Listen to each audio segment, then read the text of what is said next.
کیا آپ نے کبھی سوچا ہے کہ جو چیز اسلام نے حرام قرار دی ہو اس کے پیچھے کتنی بڑی حکمت چھپی ہوتی ہے؟ بیوی کی 3 جگہوں پر بوسہ دینے والا یہ مسئلہ صرف ایک غلطی نہیں بلکہ اس کے اثرات انسان کی پوری زندگی پر مرتب ہوتے ہیں۔ 3 جگہوں پر بوسہ دینا نہ صرف دینی طور پر حرام ہے بلکہ یہ عمل جسمانی، روحانی اور نفسیاتی نقصانات کا بھی باعث بن سکتا ہے۔ پیاری بہنوں، یہاں پر میں آپ لوگوں کو سمجھانے کے لیے نبی کریم صلی اللہ علیہ وآلہ وسلم کا فرمان سناتی ہوں تاکہ آپ کو معلوم ہو جائے کہ حلال اور حرام کے درمیان فرق کرنا کیوں ضروری ہے۔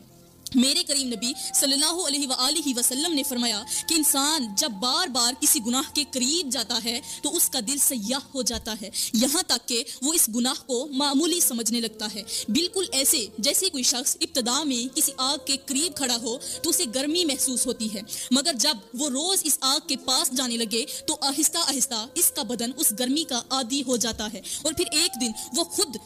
اس آگ میں جا کر گر جاتا ہے۔ یہی حال ان لوگوں کا ہوتا ہے جو پہلے حرام سے بچنے کی کوشش کرتے ہیں مگر پھر آہستہ آہستہ اس کے قریب جاتے ہیں اور ایک وقت آتا ہے کہ انہیں اس کی برائی کا احساس ہی نہیں رہتا۔ پہلی جگہ وہ ہے جہاں سے ناپاکی خارج ہوتی ہے، یعنی عورت کا اگلا مقام، جسے شریعت میں صرف ہم بستری کے لیے جائز قرار دیا گیا ہے مگر بوسہ دینا سخت منع ہے، کیونکہ یہ وہ جگہ ہے جہاں سے جسم کی غلاظت خارج ہوتی ہے اور یہ انسانی صحت کے لیے انتہائی خطرناک ہے۔ ڈاکٹرز بھی کہتے ہیں کہ یہاں موجود بیکٹیریا اور وائرس کئی خطرناک بیماریوں کو جنم دیتے ہیں، جن میں پیشاب کی نالی کے انفیکشن، جلدی بیماریاں اور دیگر سنگین طبی مسائل شامل ہیں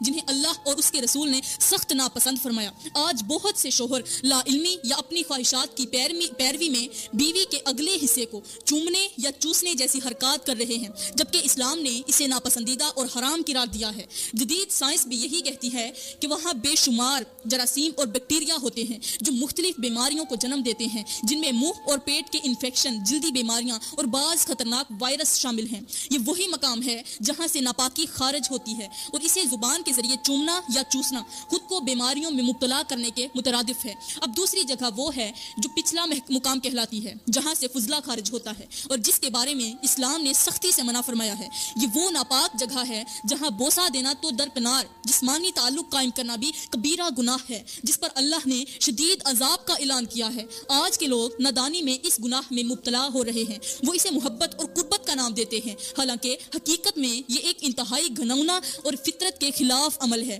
افسوس کی بات یہ ہے کہ اندھے عشق میں وہ گندگی اور بیماریوں میں لت پت ہو جاتے ہیں مگر انہیں اس وقت اس غلطی کا احساس نہیں ہوتا، کب تک؟ جب تک کہ وہ کسی لا علاج بیماری میں مبتلا نہیں ہو جاتے۔ جدید سائنس بھی یہی کہتی ہے کہ پچھلے مقام میں وہ تمام مہلک جراثیم اور وائرس موجود ہوتے ہیں جو جسمانی صحت کے لیے زہر ہیں۔ ایسے بیکٹیریا جو انفیکشن، پیٹ کی بیماریاں، جگر کی خرابی اور یہاں تک کہ بعض جان لیوا امراض کا باعث بنتے ہیں۔ اب تیسری جگہ وہ ہے جو حیض کے دوران ناپاکی کی حالت میں ہوتی ہے، یعنی عورت کے ایام مخصوصہ کے دوران اس کا مخصوص حصہ جسے اللہ نے ان دنوں میں ناپاک قرار دیا اور فرمایا کہ اس وقت کے دوران عورت سے جسمانی تعلق کرنا منع ہے، اور نبی نے بھی فرمایا کہ ان دنوں میں نہ صرف جسمانی تعلق حرام ہے بلکہ اس مقام کو بوسہ لینا بھی ناپاکی میں مبتلا کر دیتا ہے، کیونکہ حیض کے دوران عورت کے جسم میں کئی ایسے جراثیم ہوتے ہیں جو شوہر کو نقصان پہنچا سکتے ہیں۔